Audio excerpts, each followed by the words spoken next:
A doutrina da abolição da lei, ela afronta Deus. Porque quando se ataca a lei de Deus, se ataca o caráter do legislador da lei. Como é que as pessoas não percebem isso?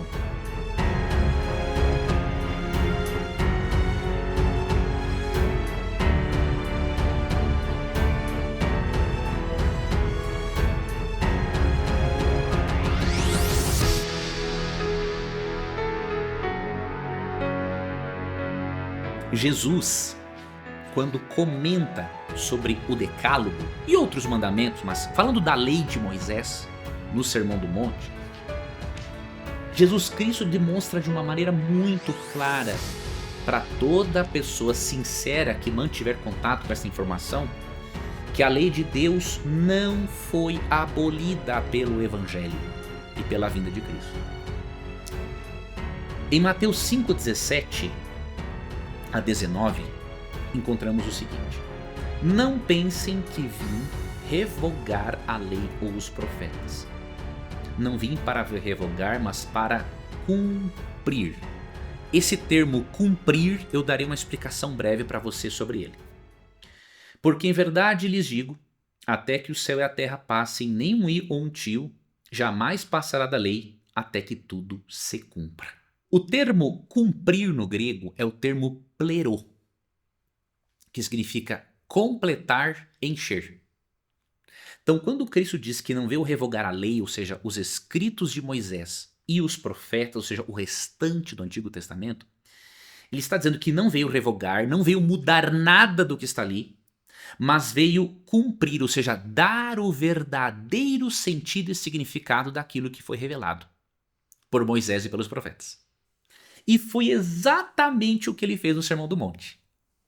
Você vê, por exemplo, que quando ele fala sobre a ira, ele explica que o mandamento não matarás é transgredido também quando a pessoa insulta, alimenta raiva contra as pessoas.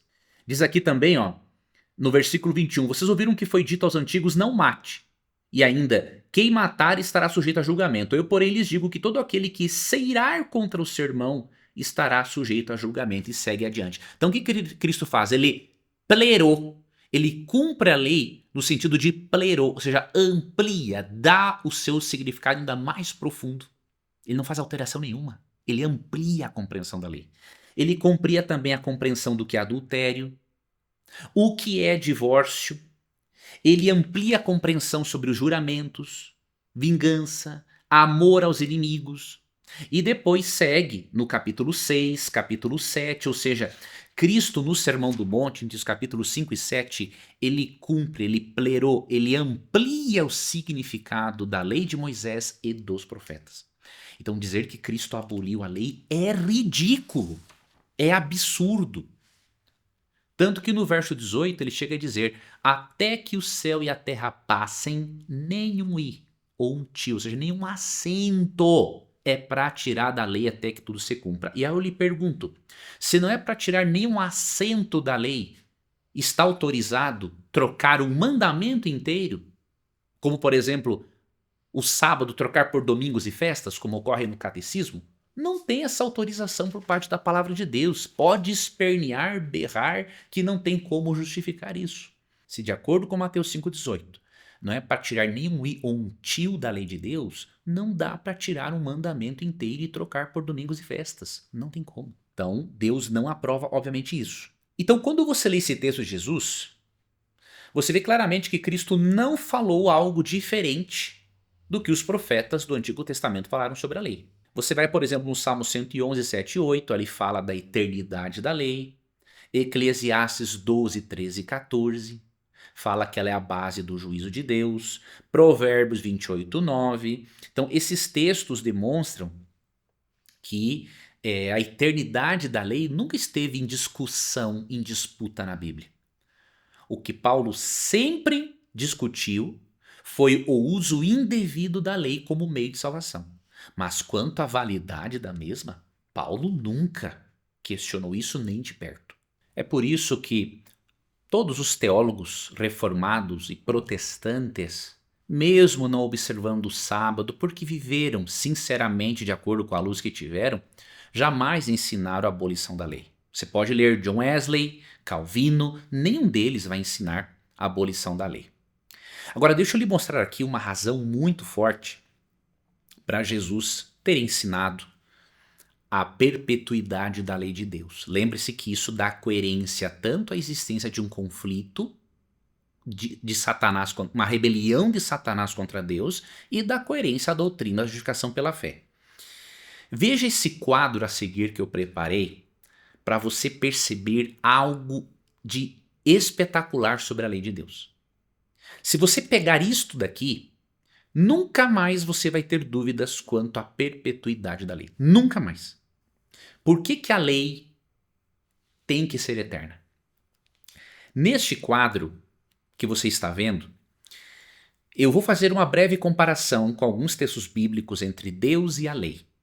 Você vai perceber que Deus e a lei têm esses atributos aqui, entre outros, mas eu coloquei aqui alguns para você entender o porquê que a lei tem que ser eterna. Preste atenção. Por exemplo, a Bíblia diz que tanto Deus quanto a lei, há também, obviamente, o Espírito Santo, Jesus. Eu estou aqui só fazendo uma comparação entre Deus e a lei, tá? Por exemplo, Êxodo 34:6 diz que Deus é a verdade. Por sua vez, o Salmo 119:142 diz que a lei também é verdade. Percebe? Outra coisa, em Êxodo 34:7 é dito que Deus condena o pecado.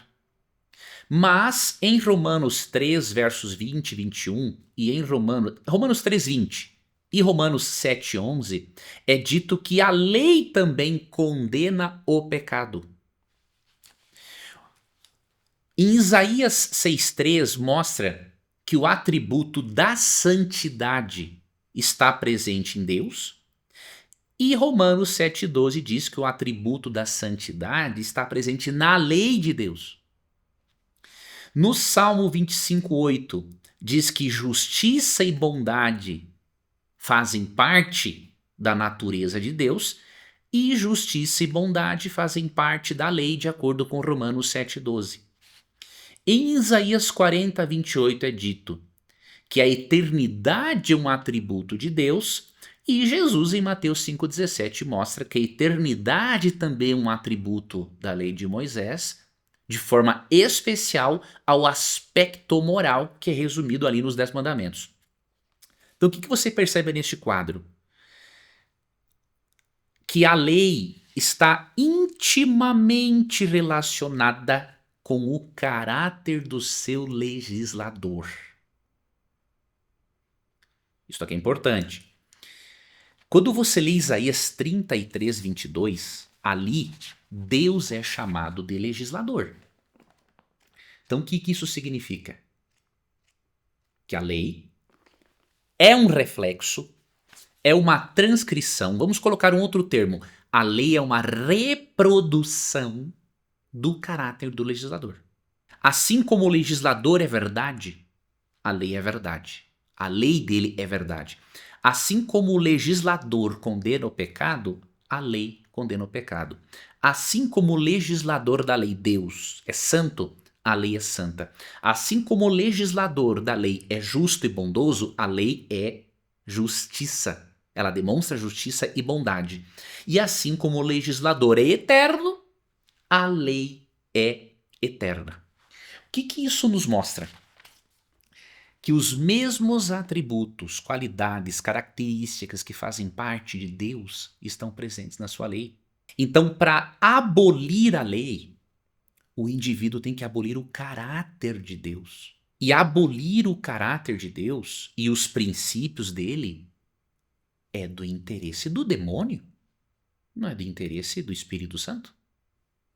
Então você percebe, a doutrina da abolição da lei, ela afronta Deus. Porque quando se ataca a lei de Deus, se ataca o caráter do legislador da lei. Como é que as pessoas não percebem isso? É óbvio que a pessoa sincera que está se deparando com esse argumento, ela vai perceber isso. Então tenha isso em mente. Jesus Cristo ensinou a eternidade da lei em Mateus 5, 17 e 18, porque a lei reflete o eterno, perfeito, justo, bondoso, santo caráter do seu legislador, que de acordo com Isaías 33, 22, esse legislador é Deus, ó. Porque o Senhor é o nosso juiz, o Senhor é o nosso legislador, o Senhor é nosso rei, ele nos salvará. Você percebe que não há contradição entre Deus e sua lei, entre a lei e a salvação, porque é dito que Deus é o nosso juiz, é nosso legislador, ele é o criador da lei, ele é nosso rei e também é o nosso salvador. Não há contradição. Então tenha cuidado com essas doutrinas que, por mais que sejam ensinadas por cristãos sinceros, estão longe da verdade bíblica. Além disso, a lei, ela é uma demonstração do amor de Deus. A lei nos ensina, mais especificamente o Decálogo, nos mostra como nós amamos a Deus e como amamos ao próximo. Os 4 primeiros mandamentos, a primeira tábua, né, da lei, nos ensinam como nos relacionarmos com Deus. A segunda tábua da lei, como nos relacionarmos com o próximo. Por isso que Jesus resumiu a lei em 2 grandes mandamentos e Paulo resumiu em 1. Jesus resumiu a lei em 2 grandes mandamentos em Mateus 22, 34 a 40. E Paulo resumiu a lei em 1, que é o amor, em Romanos 3, 8 a 10. Jesus resume em amar a Deus acima de todas as coisas e o próximo como a si mesmo. E Paulo resume em amar ao próximo como a si mesmo. Por quê? O resumo da lei é uma prova de que ela é válida. Alguns cristãos pensam que o resumo da lei abole a lei. Que coisa mais absurda. Se eu resumir um livro, quer dizer então que o resto do livro não vale mais nada? É uma porcaria? Não é lógico isso. Eu resumo para tirar o que é essencial, mas o restante continua sendo importante. Então o resumo da lei não é para abolir a lei. É simplesmente para sintetizar aquilo que há de mais importante, que é o amor. O amor é a base do trono de Deus, é a essência do próprio Deus e é refletido nos 10 mandamentos. Então ensinar que os 10 mandamentos foram abolidos é uma tentativa inútil de tentar abolir o próprio amor de Deus, que é manifesto de 10 maneiras diferentes nos 10 mandamentos.